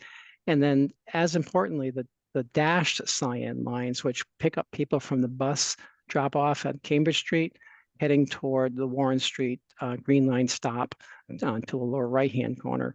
So you can see that dashed line not only meanders along the public realm, but actually we invite them into the rain garden itself to view art and to have an opportunity to stop and pause in the shade. And I think I'll just add to that. Christoph, you just want to go back one. Thanks. I think we're really trying to balance. This is a hospital. It is a behavioral health hospital, and a hospital for kids with significant medical conditions. So just balancing that level of privacy that we need with public access is something that we're really trying to nuance as part of the process. And you can see that the site circulation is very complex because we do have ambulances, we do have parents dropping off, we do have a school that we have kids dropping off as well. So there's a lot going on that we're trying to navigate at the same time, really making the art walk and the whole experience for the public be therapeutic as part of their experience. Next slide. This diagram just shows the sort of the expanded public realm, shows the sort of rain garden area. The play spaces between the two buildings are private. They do have patients in there. They have to remain private. And then we do have a large urban wilderness, as Jim said, which is a really important diagonal axis across the site. And that creates a really significant buffer to the residential neighborhood to the north. That is all being obviously maintained as part of the project. Some site sections that just show some relationships to adjacent buildings. The east-west section at the top just shows the new building adjacent to the Camelot Court Apartments, which are in the next street over. We're between 72 and 120 feet away. There's an angle between the two buildings. And just putting that in comparison to the two Camelot Court buildings, which are across the street from one another, they're separated by 65 feet across a public way. And then the section which is north-south, which just shows the Ridgemont Street and the more residential neighborhood with the Kennedy Rock, which does have some significant topography. Our building, and then across Warren Street to Brighton Marine across the street, which is one of the more significant institutional buildings that is on Warren Street. And then just as we move from the sort of site sections to start looking at the building and inspiration, we really have this this very gentle turn in Warren Street as it comes off Com Ave, and we're actually able to open up this viewing corridor that actually allows people to view straight through to the Kennedy Rock Conservation Area. And what we're really looking to do is just sort of maintain that sort of ceremonial kind of feel of that view through there. And then the building itself be this sort of very gentle flowing form that flows off that axis, with the entrance sort of being this eddy that's created. So the idea being the building itself is really responding to that access to the site, responding to Kennedy Rock. And then the edges of the building, as it approaches the more landscaped areas, start to dematerialize with glass and colored fins to create this really sort of nice, gentle, uninstitutional, pediatric focused sort of typology that really will create a completely new reimagining of what the Franciscan campus can be from a building perspective.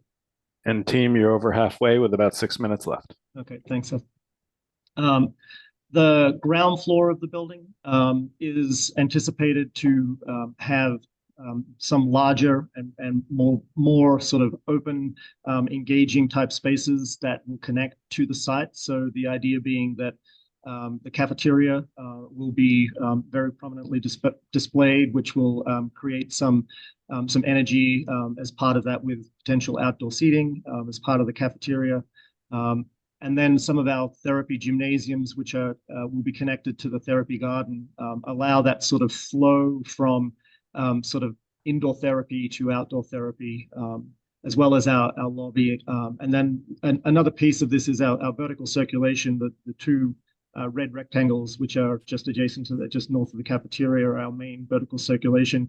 They will have a view as you come off the elevators, sort of straight out of the building and along the axis that connects to the Kennedy Day School, and provide some really good orientation for parents and for staff, and just a connection to the site and to the landscape. These are some elevations which show some materiality. The top one looks a little fuzzy, I'm not sure why, but we're looking at from top to bottom. We do have some significant equipment, as it's a hospital.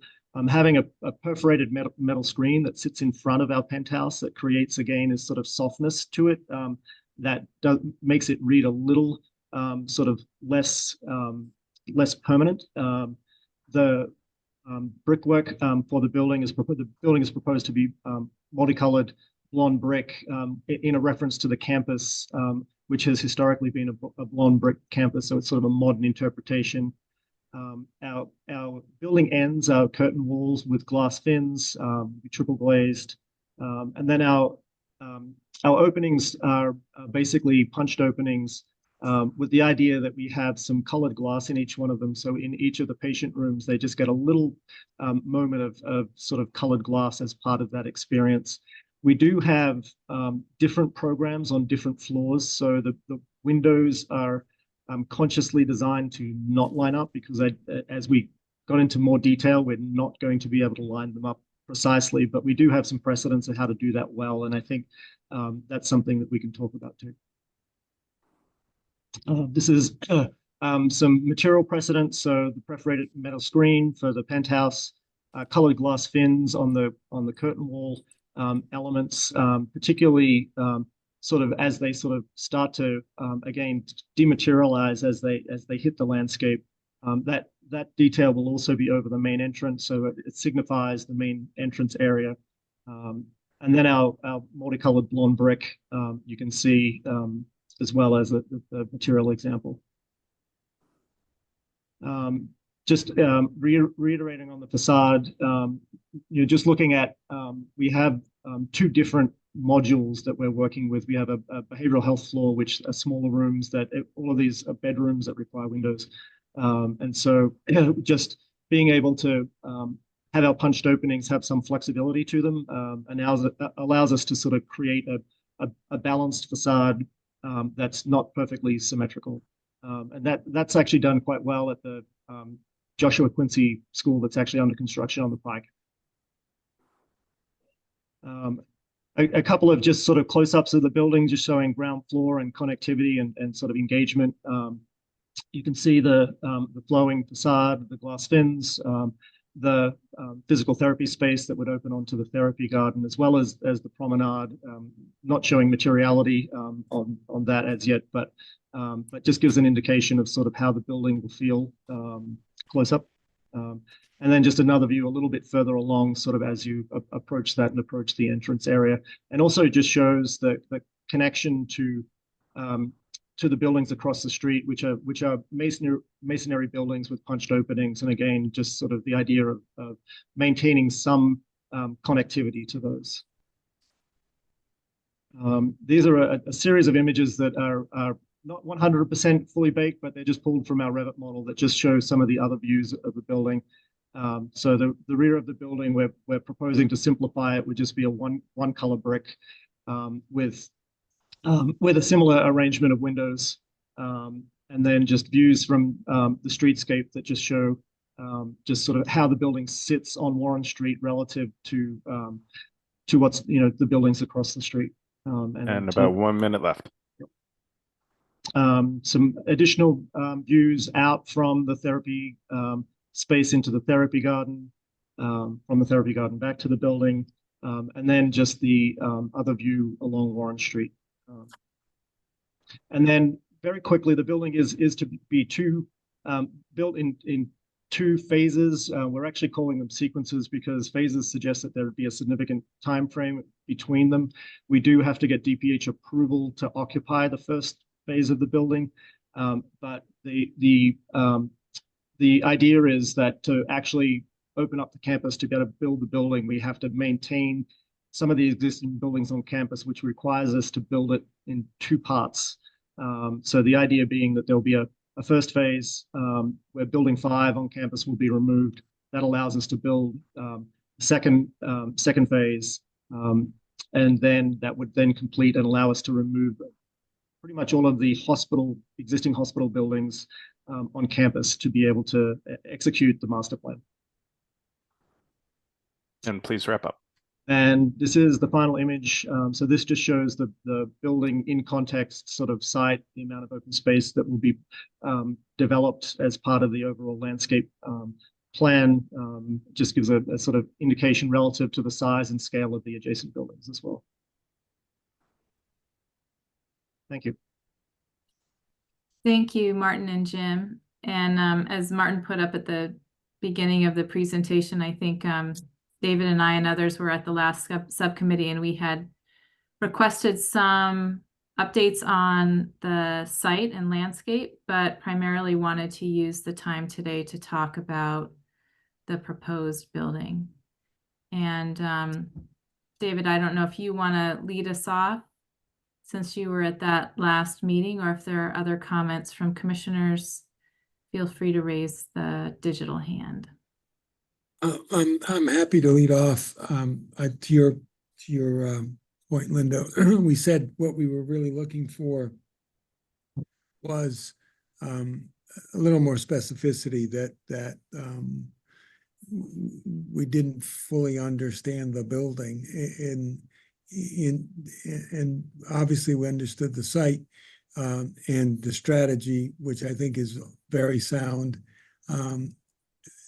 But the renderings of the building were very, very soft. I think what you've done some really good things here, and I think the relationship, most importantly, the siting of the building, its relationship to the Kennedy School, its relationship to the street. I know you have to create a significant amount of surface parking, but from your renderings, which of course depend on some very significant planting, though, it does feel that center space doesn't feel like it does today, frankly, which is a really hard heat island parking lot.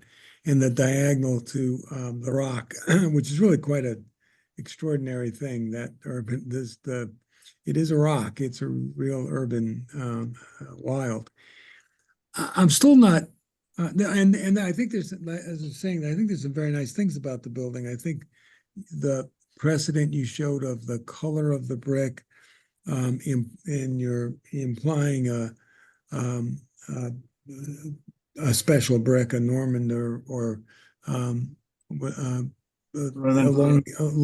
elongated brick, and the blend is really very handsome, and I think could be really nice, especially in the context. You're surrounded by some, very kind of stoic red brick buildings and some cast in place concrete buildings, and I like the color, and I like the softness of all of this. I do wonder about, I think the comparison to Baker House is really hard, because Baker House is just so powerful in its geometry, and this is a very soft and gentle curve and almost imperceptible. And I'm not suggesting that you make it more. I'm not suggesting that you make it less. I'm wondering, though, I guess I don't think that the analogy really works for me. And I think what you're really doing is trying to get into and out of that corner in a gracious way. And I do think that one of the comments we made last time was the identity of the entrance. I do think you've worked at that, and it feels better with the canopy. That all makes sense to me. I am a little troubled. You gave us an explanation of the fenestration pattern. It's I guess I don't understand it. I guess I don't understand if there is a pattern other than just the fact that there are 3 floors, each with I'm assuming very different layouts, at least at the perimeter of the building. And I guess I'm looking for a couple of things in the building, which is to say, or depth. The brick is beautiful. If you can in fact use a brick like that, if you can use a blend like that, I wonder if it is as taut as it appears to be, and I wonder if it is as I don't know, irregular. I'm seeking hard to find some underlying pattern and not finding it, and how to sort of hold that together in a way that it just doesn't, the openings just don't drift in that what could be a really beautiful field. And one more comment. We're going to stick to the building tonight, but I do wonder about the sidewalk, the street edge, and again, there's a slight curvilinear geometry to it, and again, I'm wondering, enough, or is it so slight that I trying to get from one end of the site to the other. Whereas once I get in the site and I get into the rain garden and the contemplative space and the playground space, that's a world where all of that, the kind of diversity can happen. These drawings, by the way, these landscape drawings especially, are very seductive. It does make me, I know this part of the city a little bit better. I know this part of the city pretty well. There's a lot of very hard edges. Streets are wide and not terribly friendly. And so I really appreciate the edges here. That makes me realize I've come across a very special place, and it's different, and it's not hard walls. I think there's some important place concrete walls. It's a lot of topography, so there's a lot of holding back grade. And I do feel like I love the drawing, and my temperature comes down. It's calming. It feels good. I guess I'm wondering, in the building and in the ground plane, I want you to either do more or do less. I feel that it's so soft as to be almost imperceptible. But generally, I think the building's going in a very good direction. I think the site plan is strong, and I do appreciate I think we criticized how soft the buildings were last time. I think I'm going to praise this time how soft the building feels, because there's a lot of very difficult experience. I've been in this hospital. I know how it works. These are really some very sick kids, and I appreciate that this feels like a sanctuary, and I.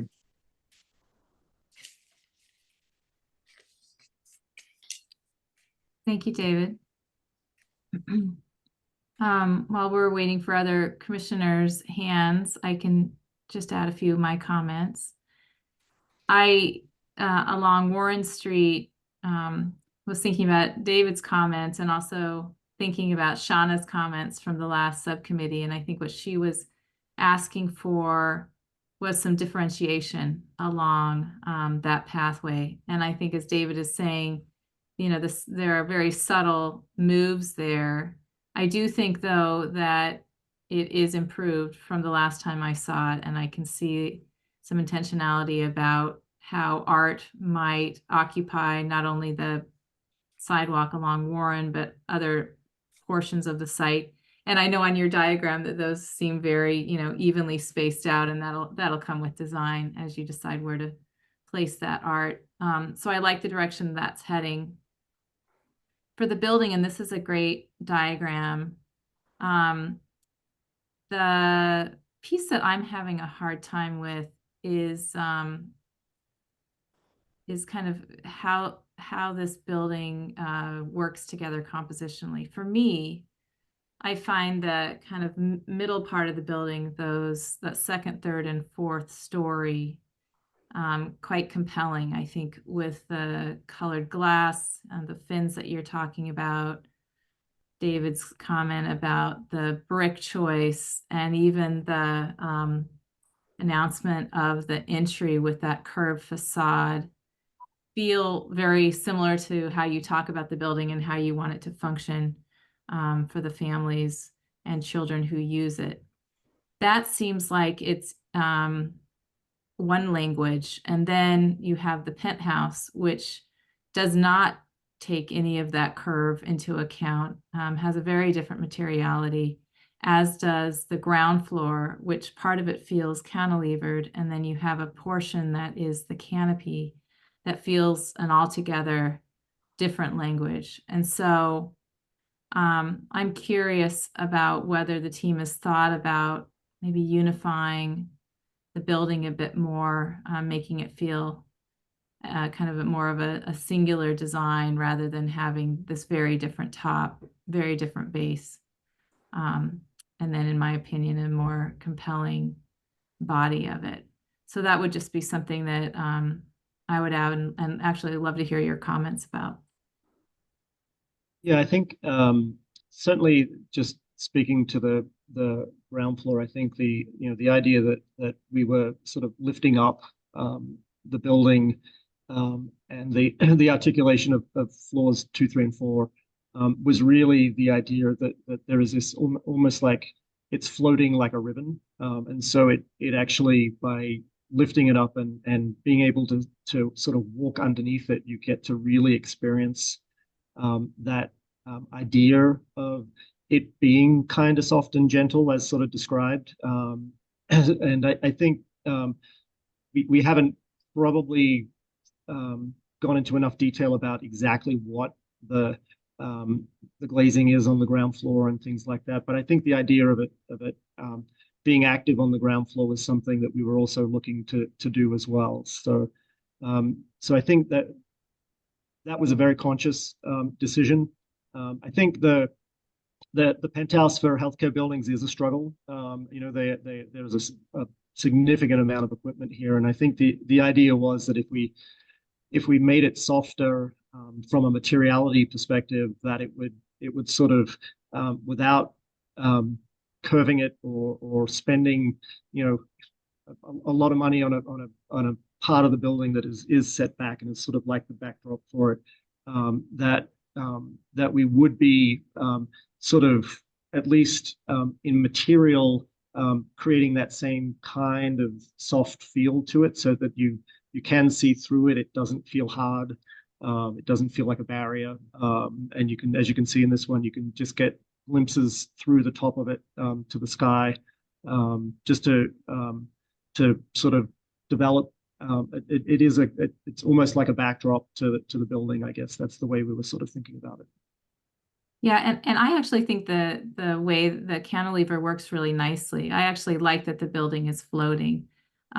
What's confusing is the canopy, which feels like it's such a completely different language. And I actually wonder if you could think about simplifying that to allow the body of the building to read more strongly. And then for the penthouse, again, you know, you're introducing this very kind of sensual curve there, and then the penthouse takes on a completely different geometry. And so is there a way to maybe even replicate that curve at that level? Even though I know it's pulled back a little bit from the facade, and just help the building to read a little bit more carefully. I think the cantilever makes a lot of sense too. And this is a great image to look at, because you will have that connection between this clinical building and the school, you know, just at the back of that image. And so I like the fact that that connection is made easier by this covered area. Yeah, I think just thoughts on the canopy. I do think there are a number of different ways to approach it. I think we probably could study some different options. But, you know, because it's a hospital, the canopy does need to be a certain dimension. You know, I'm from Australia, where you don't have to deal with snow loads, and I would like this thing to just float. You know, but you know, but we can continue to sort of refine that. I do think it feels like, it definitely feels like it could be more responsive to the building itself. Yeah, I think a little lighter. I agree. Yep. Bill, I see your hand. Not wanting to beat a dead horse or whatever, I just urge the architects to follow what you, Linda, have just laid out, and I'm not going to repeat it.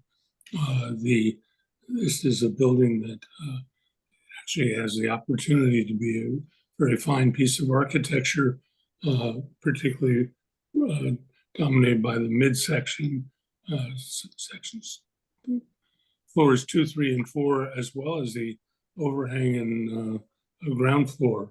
And so all Linda is suggesting is that the penthouse needs some rethinking, and the canopy does. And you can do that without losing the essential quality of the architecture that you've been trying to do. So I want to second Linda's comments, because this building actually has the opportunity to be very, very good. Thank you, Bill. Laura? If we could go to a site plan This is the first time that I'm seeing the project, and so I just have some very basic questions. That's great.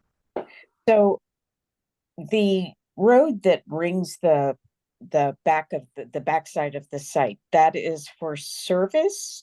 Is there Yes. also parking there for staff or? There's a little bit of parking at the surface parking at the back of the building, not a significant amount. They will have a series of support vehicles that they do own. They will probably park there. Is that a one-way system or two-way? It's a one-way system, and like most hospital buildings and institutional buildings, is a certain boneyard quality to the back of the building, where you basically have transitional parking, you have service vehicles, you have people coming in for a moment. Maybe the guy who runs facilities, he might have a parking space back there. It's that, I think, fairly typical zone for an institutional type of building. It is one-way travel, by the way. That's the intention for it, to basically come in at the lower right-hand corner and egress at the left-hand corner at the west side. Yep. Okay, thank you. One of the things that is, well, actually, let me ask a very basic question. How much green space is there? Like, what's the size of the various of the three spaces?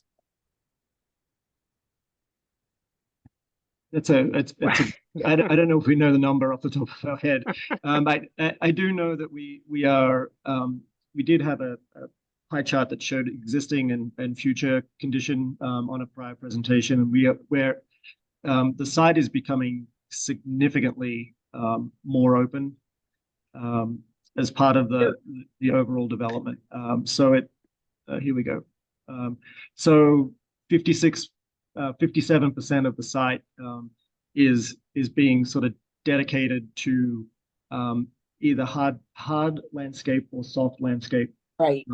And you can see that we've reduced the amount of asphalt on the site significantly, and we will have permeable asphalt as well. And then our building footprint is actually reduced significant as well, because we're able to consolidate the floor plates. What's the total site area then? I don't know how many acres off the top of my head. I believe it's about 10 acres. Okay, I was gonna say 11. Yeah. Yeah. So basically there's 6 acres of landscape, or so. If it's about 60%.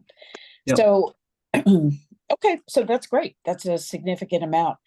But one thing that's really tough in these kinds of places is that every single green space is bordered by road.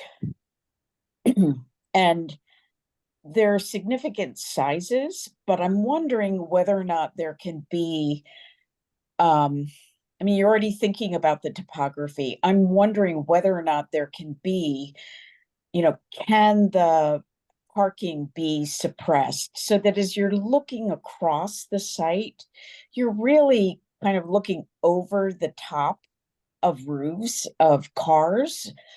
And if you add planting, it doesn't have to go down far because you're going to add planting on top of that, so that from the street, it kind of looks like a contiguous landscape. And those diagonals that you're creating, by being able to suppress certain aspects related to the car on site and even to any, circulation, you're kind of raising the landscape up, right? And making it a little more proud, and therefore emphasizing it. Sure. If you go to slide 8, that might help Laura a little bit. We're still looking at the grading, obviously, but you can see that we are actually looking at, we're looking at suppressing the parking as much as we can, in a rational aspect. So when you're in the public realm, the intent is that you're not looking at, at best, you're looking at the roof of the car, that kind of thing. Yeah. And to David's comments, it is the very soft, subtle curves or angles. And the intent is that as you walk along this 30-foot public realm, you're looking when you walk on a straight line, as you know, Laura, as a landscape architect, you basically are focusing toward the front of you. Your peripheral vision fills in things, but the intent is that you're looking toward certain things, and those angles would celebrate intersections, art, vegetation. A lot is going to come into the design of it and exactly where those view angles are. But probably more importantly, that edge along Warren Street, which is really mean right now. It's a Yep. 7.5 Yep. feet wide hard space. It's in our Article 80 description, I break that down to say that that green strip will vary from anywhere from 6 to 16 feet wide. Yep. So that is going to give you basically that undulating landscape and not have you run from A to B sort of thing. And that's part of that sort of therapy for the public. Yep. It's meant to relax you as you walk through there with view angles and varying vegetation, much as you would for a path. And that sort of strategy is carried into the site as well, even though it, at a quick glance, it looks like a hard angle through the site. At a closer glance, all those pathways have view angles, which is going to point you toward something. Yeah. Yeah, I don't take any exception to what you're doing here. I might supplement it with topography so that you can help, kind of overlap those views and, really direct, but you're in early stages. So those are just things to think about. And I appreciate your looking at suppressing the parking, because I think that's a critical thing here, especially since every green space is bordered by pavement, asphalt. Could we go to the view that was just up for the architecture, which shows the path between the two buildings? Yeah, that one. That just, for me, it loses, like, there's this beautiful character to the public realm, right? Where you're really trying to immerse people. Where is that here? Because the pavement, the vehicular pavement looks so wide. I don't know if it's perspective, but I mean, if you look at sort of what you've given over to landscape versus what is there in pavement, it seems disproportional to me. And it seems that that connection between the buildings is important. And so is there a way for you to also make this much more immersive, right? And not only for those going between the buildings, but the architecture, has this transparency so that when you're inside that, you really feel like you are embedded in nature, and I'm sure all of the environmental psychology, but, in public housing, for instance, there have been studies that have shown those residents that actually are facing trees and feel immersed in landscape feel differently about where they live versus those that may face, asphalt and parking, etc. So I think this is an opportunity for you to really study this and see how you can make that journey from one side to the other or into the gardens much more transformative, right? And much more immersive in nature. Love that. So what's that? Yeah, I love that. That's yeah. that's spot on. That, Laura, those studies is not only for public housing, early in the last century factories and Right, in healthcare, right. looking out the window Yep. and seeing green space. Yep. All of these things have positive reflections. I think those are excellent comments. Go ahead. Yeah, I was just going to say, I would say that this rendering was really focused on the building and not so much the landscape. And so it was not given over to the landscape crew to make it as evocative a landscape image But I, Careful what you ask for. yeah, I know. but I, we don't really show any, paving in this area yet, but it's just things to be resolved. Yep. And I also wonder whether or not the road there could be a little suppressed and, that tree lawn that you're showing, which is going to become something else, whether or not, again, the landscape becomes more proud than the car. There's you guys talked a lot about topography, and I think that it could really be amped up in other ways in the project. And then one last comment about the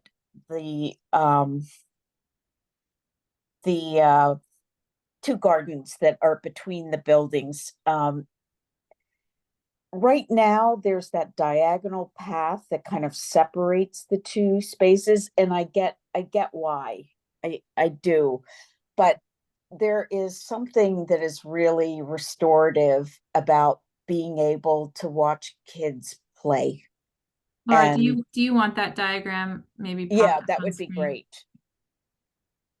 Yeah, I think one of the things we do have to be very careful of and conscious of is the therapy garden has it is kids with behavioral health right inpatients, and so it's we are actually the kids play space for the Kennedy Day School actually functionally does need to be separated from the therapy garden. I'm not talking about not separating them. Yeah. But is there a way to visually overlap them? I understand completely that those have very different purposes and uses and therapies associated with them. But there is just something so terrific about being able to hear kids play or get framed views. And so I guess I just ask whether or not there's a way to keep them separate, but overlap them. And maybe topography is, one of those devices that you could use, framing views, but also making those immersive interior spaces that, are needed. And again, you got lots of time to design this stuff. I'm just, throwing it out that, is the diagonal as critical, or is the way that it's angled necessary? Or are there other opportunities for that? And because you're looking at a plan view thing right now, right? But then you got to think about how you experience it. So yeah, you're spot on, Laura. I mean, that path is relatively arbitrary. It's actually access more for the staff to get the Kennedy route because the kids will not. And it's meant to be a vegetative buffer between the two different programs too, between the play space and the therapy. But it doesn't need to be that form. I mean, you're right. That angle is residual from the angle that shoves through the site, and probably not all that necessary. So I think it's a good point. Okay. So I think this really has a lot of goodness in it, and I appreciate that. Thank you, Laura. Appreciate your questions and comments. I don't see any other commissioner hands, so Seth, I think we can move to public comment. And while we're listening to that, commissioners, if you can be thinking about next steps for the project, we'll come back to that in a minute. Thank you, Linda. So at this time, we'd like to invite any members of the public in attendance who may wish to contribute to public testimony to raise your digital hand, and I will call on you. If you are calling in by phone, press the number 9 on your dial pad to activate the raise hand function, and dial 6 to unmute yourself. Please state your name and any relevant project affiliation information, and please keep comments to 2 minutes. And with that, do I see any public testimony? Going once, going twice. Seeing no raised hands, Commissioner Eastley, I think that concludes our public testimony. Thanks, Seth. All right, commissioners, I think we've seen this project 5 times. Do I have that right? 5 times. What are your thoughts about next steps? Today we were focused on the building massing. Last week we were focused on kind of the urban design and some of the changes that had been made actually to the building siting.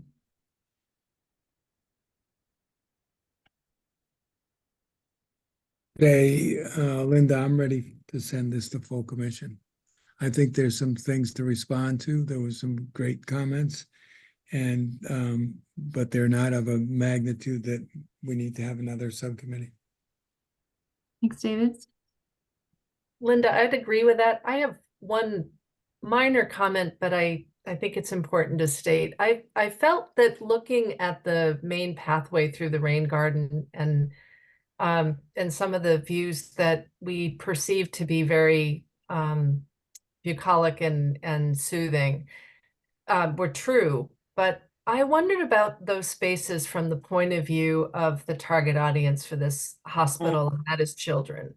And I wondered if scale or art or some unique moments in that progression through the site might actually be equally suited to children. And we didn't see any kids in that in some of those vistas, and I just wonder if that might be an opportunity. Yeah, I mean, I think absolutely. I think the selection of sculpture, you know, should have a playful quality to it, and bring joy actually as part of the landscape experience. So I think that's a great comment. And thank you, Kathy. I saw that your hand went down midway through the comment period, and so I should have circled back to you on that. Not at all. It's fine. All right, so David is recommending that this comes back to the full commission. Anybody disagree? All right, Seth, I think that's our recommendation. Thank you so much, Martin and Jim, for the great presentation today and for being so responsive through the process. And thank you to the commission. Terrific feedback, and we are really inspired to, you know, I think you hit it on the head that this is a real aspirational opportunity from a design perspective, and we're really looking forward to making that happen. Sounds great. So I think at the full commission, you had a couple of recommendations from this group, and we'll review those as a full commission. Thank you. Thank you. Okay, so hearing no additional comments at this time, in lieu of a formal vote, commissioners, it is my understanding that the proposed project is recommended for final consideration and vote of recommendation at a monthly meeting. Yes. Great. And with that, thank you very much. Thank you, commissioners, for your time and counsel as always. And thank you to proponents and members of the public who joined us this evening. And thanks for your patience. I know we were running late today. And apologies again for my snafu. I'm in Toronto, so, you know, something went wrong. It's all good. I like your new name, Lillian. It's all Yeah, good. I know. It's much better. The commissioner formerly known as Solano. That's right. Good night, everyone. Good Thank night. you, everyone. Good night. Have a good Thank night. you. Good night.